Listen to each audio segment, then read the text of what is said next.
तारीख के कुछ जख्म ऐसे होते हैं जो आसानी से नहीं भरते। 1947 का बंटवारा भी उन्हीं जख्मों में से एक है, जिसका दर्द आज भी इंडिया और पाकिस्तान के रिश्तों में महसूस किया जाता है। घरों के उजड़ जाने का दर्द, जड़ों के उखड़ जाने का दर्द। बॉलीवुड की नई फिल्म मैं वापस आऊंगा इसी दर्द को बयां करती है। फिल्म एक ऐसे सिख खानदान की कहानी पेश करती है जिसकी जड़ें सरगोदा में हैं। वो सरगोदा जो आज पाकिस्तान का हिस्सा है। ये इंतखाब इत्तेफाक नहीं बल्कि फिल्म का जज्बाती मरकज है।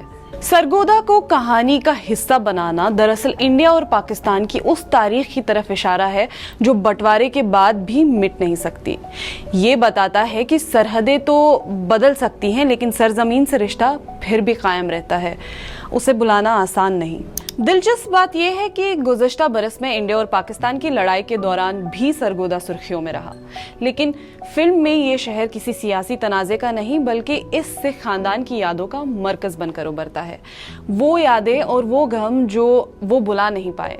नाकदीन का कहना है कि इंडियन फिल्मों में अक्सर पाकिस्तान को विलन और दुश्मन के तौर पर पेश किया जाता है, लेकिन ये फिल्म सियासत की मौजूदा तलखियों से किनारा करती है।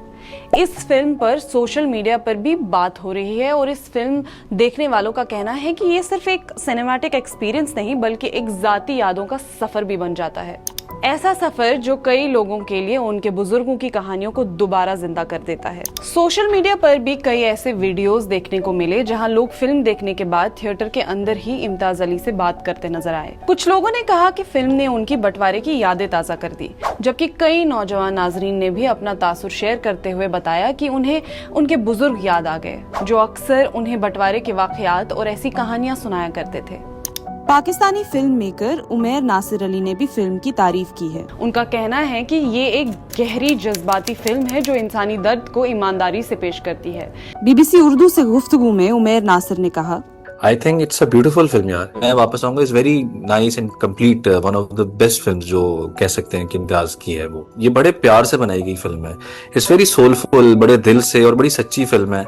और ना आपको इसके अंदर वो सच्चाई नजर आती है कि इसमें किसी किस्म का कोई खोट नहीं है। सुना है उसके शबिस्तान से मुत्तसिल है बहिश्त, मकी इधर के भी जलवे उधर के दिखते हैं।